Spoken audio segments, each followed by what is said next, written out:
Aren't you working? Duh!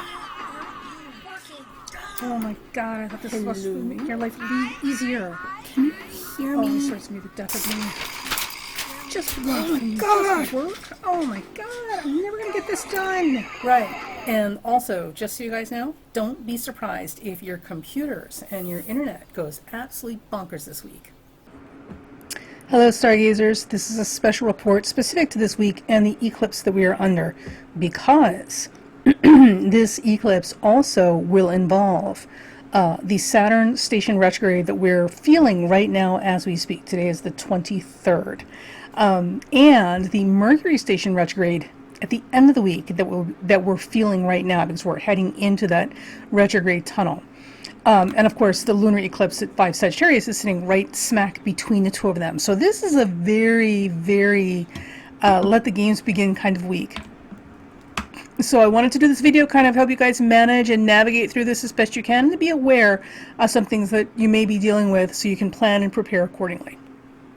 So the first thing is with Saturn and Mercury together. Typically Saturn and Mercury together represent or reflect things like engineering, right? Speed, efficiency, you know, very rigid, intractable sorts of things that should not be flexible or move, like tight schedules, right? So what I would say is that if you, and of course, you know, Saturn rules metals, right, and steel, so machinery. So if you are dealing with anything that involves tight, rigid schedules that cannot be moved, high speed, high efficiency equipment or machinery, and or things that have to do with engineering or science, things that have very hard and absolute rules that must be accurate, specific, and on time, or everything goes to hell in a handbasket with it. This is going to be a tough week for that. So be aware, plan accordingly, and prepare for every major snafu and gremlin to show up in the machinery as possible. Okay, so a lot of that is just going to get overloaded with planetary energy, and it's just going to go like unexpectedly. So there is that. Now, the other thing that I would say is, because Saturn is retrograding in the sign of Aquarius, now it is also making a nice trine to these Gemini planets. So this will give two things: a necessary breather where we may not have realized we needed one, and protection for people, various people or individuals in different situations that may not have realized that the divine hand has intervened on their behalf. So there are some lucky breaks that will come through with this Saturn retrograde. So if you find yourself delayed, inconvenienced, or otherwise hampered, or what would appear to be disadvantaged by the events or circumstances occurring with this Saturn retrograde, understand that there's a much bigger picture here, and there's a whole lot of divine intervention happening that may be protecting you for something much worse had you kept on the trajectory you were going on. We'll never know for sure, but you know, just like insurance, better safe than sorry. Okay, now the eclipse that we are taking is going to be in the middle of the week on the 26th. So we're feeling it 3 days before, 10 days after, like, or is it 10 days before, 3 days after. So we've been feeling this eclipse, but because of these other planetary activities happening with it, we're really feeling this eclipse. Now, this eclipse is Jupiter ruled. Jupiter is the ruling planet for this eclipse, which means that the planet Jupiter is much more emphasized. Jupiter and all its aspects. Jupiter, thank God, is in its rulership in Pisces. So there is the possibility, the very real and overwhelming probability, that this will bring out the best sides of Jupiter and Pisces. So we can expect grace. We can expect a lot of grace to occur with this eclipse. And again, even if bad things are happening, it's because it's for the protection or the greater good of something else. So there are some significant things happening that are saving graces we may not be able to identify right now.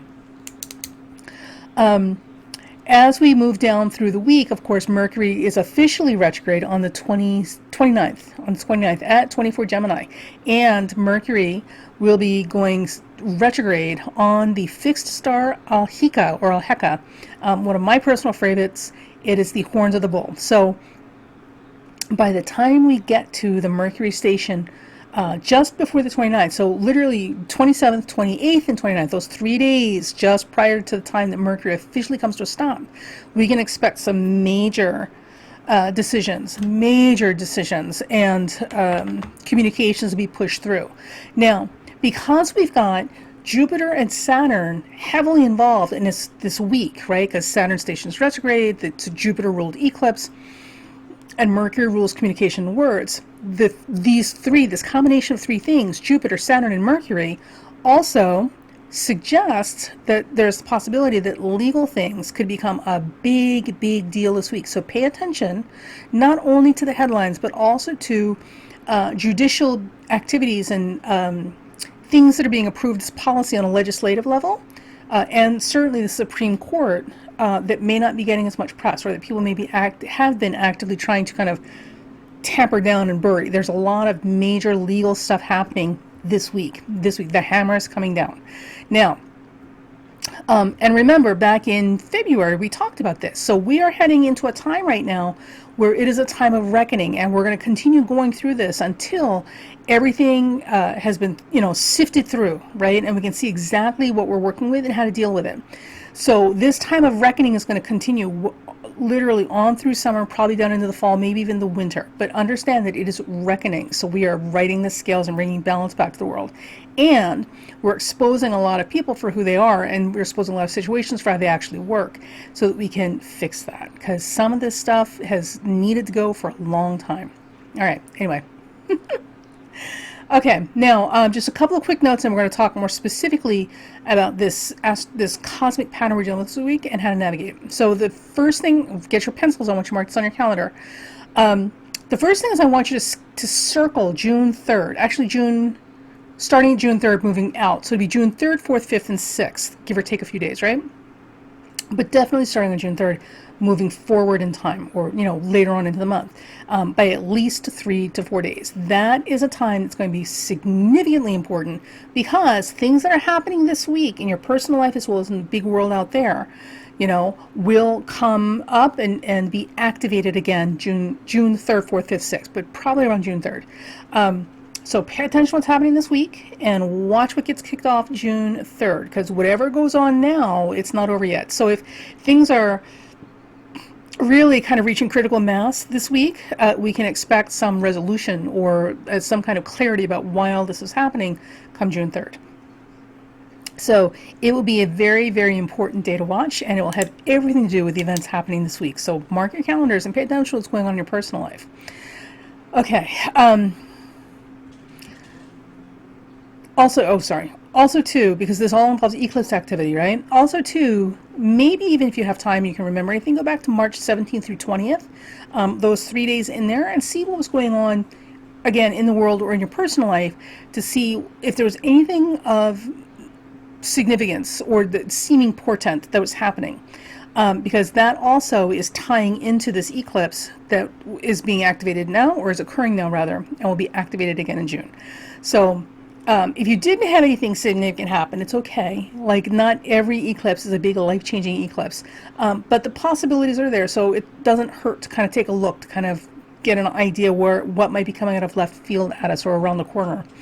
Also, for those of you who are born between March 17th and 20th, this particular eclipse is even more personally important to you. So you may find that some type of significant life-altering or life-saving or life-changing opportunity or change of direction or change of circumstance, unexpected blessing in disguise sort of stuff, occurs either this week or around June 3rd and a couple days after June 3rd. So keep an eye on that, because this will be a very important period of time, this late spring, early summer for you. All right, now things that are notable about this particular eclipse and things that are going on. So we have Jupiter setting up a T-square to the eclipse. And remember, T-squares, the leg of the T-square is always the amplifier. So Jupiter is going to amplify, right, this T-square while we've got Saturn going retrograde and Mercury going retrograde. That's a big, big deal, because it's the eclipse that's taking that Jupiterian energy, or Jupiter is taking that eclipse energy, whichever way you want to describe it. But as always, Jupiter is it's a beneficial planet. So there is some assistance and support and protection in there, even if it doesn't seem that way at the moment. Okay?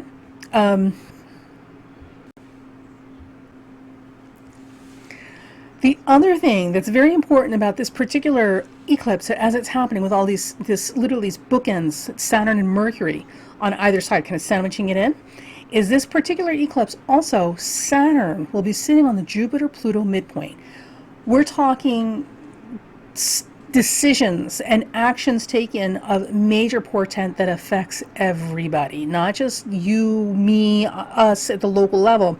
We're talking huge global implications. So definitely pay attention to your headlines and what's going on, because there's major tectonic shifts happening with meta issues, right? Global issues, national issues, things that affect great big groups of us. This is what's happening. And with Saturn sitting on that Jupiter-Pluto midpoint, what this also means, there's a lot of restriction there. So we may see some economic wobbles, but more importantly, remember, this is a time of reckoning. That Saturn is going to bring home the consequences for actions that have been taken prior to now.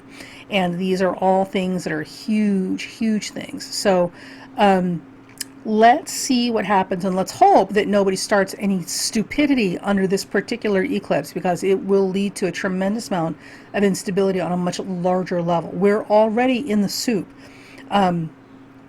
because there's all sorts of things happening across the globe that we're not personally directly involved in or aware of, but they're there if you're paying attention, right, and you're looking for it. And all things are connected like a spider web. So these things are not happening in isolation. So we're in quite the stew right now, and it's a very delicate operation to kind of navigate this minefield, right? So that we don't end up in, like, well, frankly, just another war, right? A world war. Because there are those people who are determined that we're heading into like their own personal holy war. There are people who are pushing for that, but that's a whole other conversation. And also, Mercury is out of bounds during this week. Actually, Mercury will be out of bounds for a while, but with Mercury making the station and also out of bounds, it definitely throws the monkey wrench into schedules, plans, travel arrangements, high speed, high efficiency machines, as well as really puts the exclamation point, ding, the exclamation point on communications and decisions being made. So this is a big week in a lot of ways, and you may not necessarily be feeling it. So obviously, you might be. You may feel like you need to sleep more, you're more irritable, you know, yada. But you will definitely see it in the structures, the physical Saturnine structures around you, as they're going to take a lot of the energy, kind of like grounding electricity into something. They're going to take a lot of this excess energy and will, you know, malfunction, because that's pretty much what's happening. Because remember, no matter how much we're inconvenienced, believe it or not, like there's a lot of divine protection involved here. So some of that machinery imploding and doing all sorts of bizarre stuff is because that energy needs to go somewhere. So it's being grounded into things rather than people. And we're okay with that. We got enough crazy people in the world as is that are under stress. Okay, so now the big question before I finish this video, how do we navigate this week? What on earth do we do to get through this? Okay, so let's take a look at that. Okay, so, oh yeah, specs. So, the cardinal energies, right? Aries, Libra, Capricorn, by sign, by planet, you know, by house. Cardinal energy is going to be the hardest hit, and they're going to have the hardest time figuring out what exactly they're doing and which direction they're going in. And there's going to be a tendency to overshoot the mark, right? And what that means is that if you're aiming for something, you kind of see where you're going, and you take aim and you shoot for it, but you've overestimated how far away your target is, so you overshoot, you literally shoot over your mark. So there's going to be a lot of overshooting the mark this week when it comes to actions taken, especially rushed, fast decisions. So if you can, slow down and avoid making any rash or hurried decisions this week that you can possibly avoid. Slow your actions down and understand that overestimating, like literally overshooting your mark, overcompensating, is a very real issue this week. And it's not because of any deficit on your part. We're all going through this. So try to reduce the amount of stress in your life and be more conservative in your actions as best you can. Okay. The fixed sign energy, which is going to be Aquarius, Leo, and Scorpio, may be feeling a lot more oh, what is the word I'm looking for?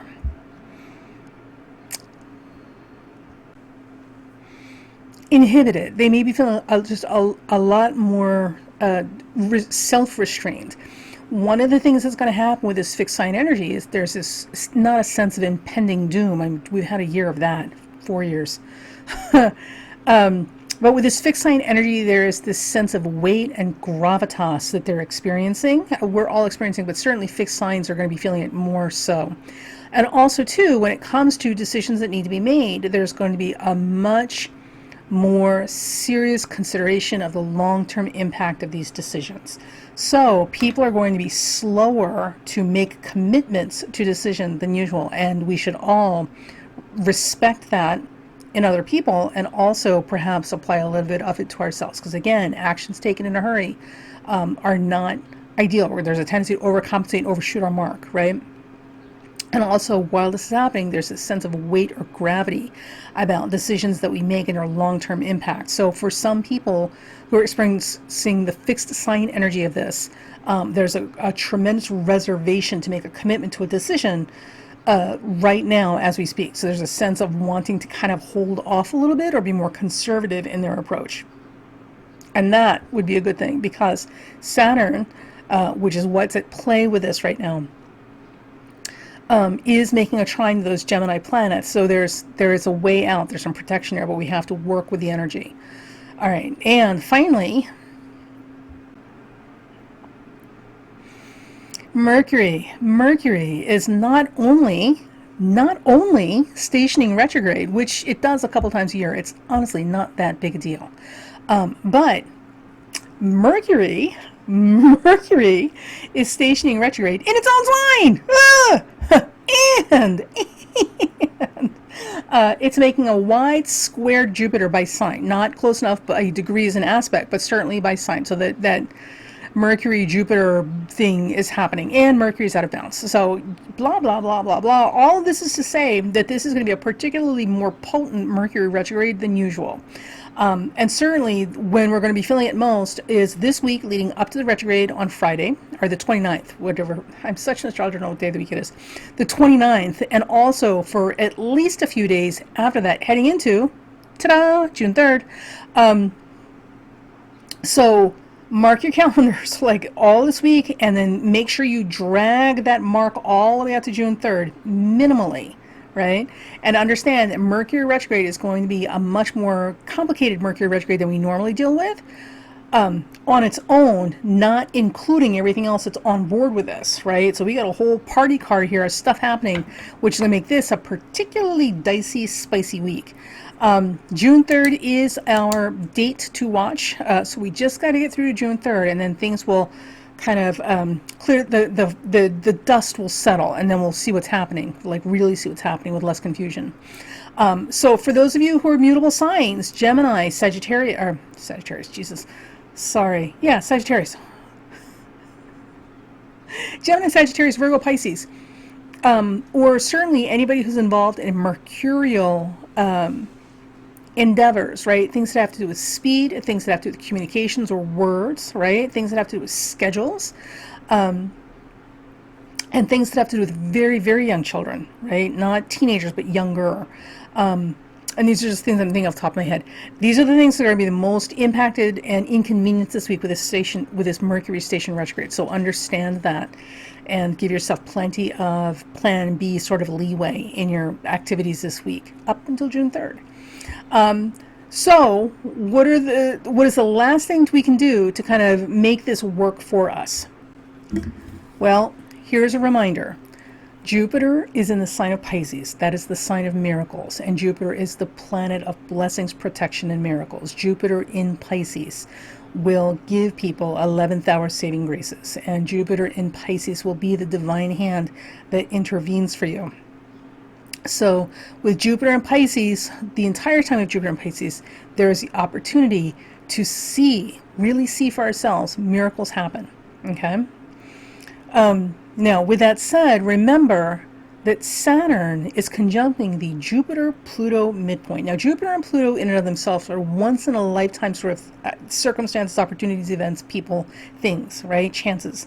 So Jupiter and Pluto is a huge, powerful aspect sometimes, depending on how it's being, how it's set up in the cosmology, right? With Saturn on that Jupiter-Pluto midpoint, it might seem, because Saturn is a very restrictive planet, it might seem like Saturn would put a big wet blanket on that, right? The big damper on the big miracle party that Jupiter and Pluto promises.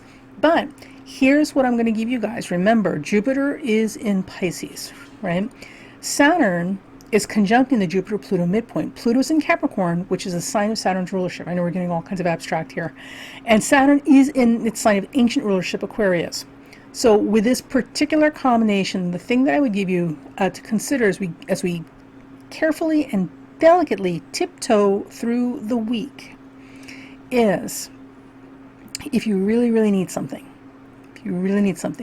and or if you really need some clarity on something to problem solve, if there is something that you really, really need divine assistance with, right, or protection around, or whatever, this is the week to get very, very clear about what that is and to put it out to the universe, and also to check yourself to make sure that you have earned this, that you merit this, that what you're doing or intending to do or you think you need to do, you know, has good and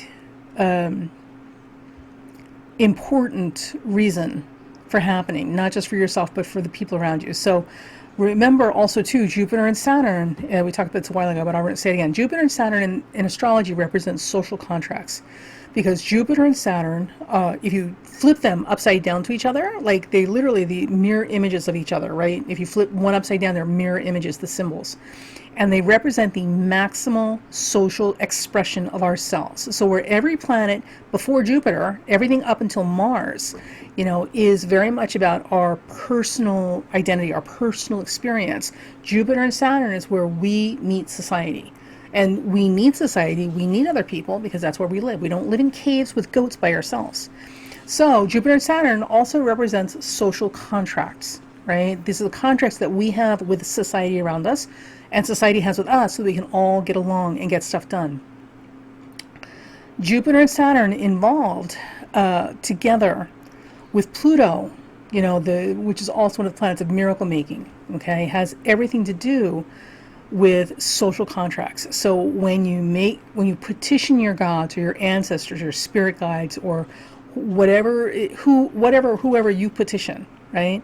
When you beseech the powers that be, or you reach out to the divine, you know, for assistance, understand that the only things that are going to be honored and the things that you should really petition for are the things that benefit everybody as part of your social contract with the world around you.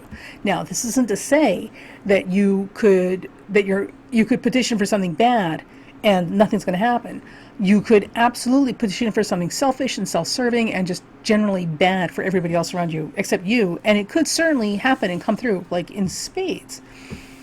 Here's the catch though, Saturn is still involved, and what that means is that you might get short-term gain and you're going to get long-term losses. So you could potentially get what you think you're wanting, you know, and get off scot-free, but you're not. What will happen is that you will have then been chosen or signed on, you know, to be a bit player in a larger drama. So you will be the tipping point for something else. So you will be the symbol of this criminal or bad thing, and you will take all the consequences that come with it because you've signed on to play that part. You had an option, you had an opportunity to choose between something selfish and something for the greater good, and you chose selfish. So when that happens, if you get what you asked for, understand that you're being assigned a job that you may not like the payment for when the check comes due later.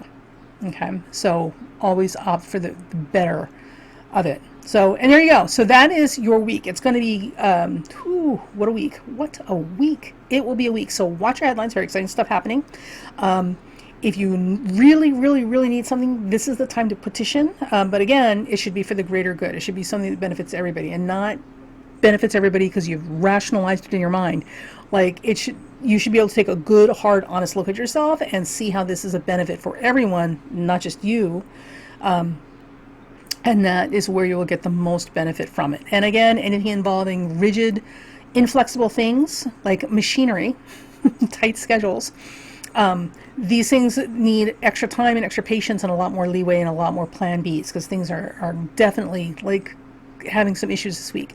And also expect machinery to break down. So if you have an old car, by the way, because Mercury rules cars and so does Mars, if you have an older car, this would be a great time to get yourself some AAA, right, insurance or whatever the roadside assistance package that you can afford to get you through at least until next month after we get past June 3rd. If you have any type of old equipment or machinery in your house, especially anything involving old wires, right? Electrical things, like this is definitely a time to pay attention and make sure everything's in good condition. We don't want any electrical fires. And that's it. So hopefully we'll get through this week with lots of entertainment and very few scars and bumps and bruises. And talk to you guys soon.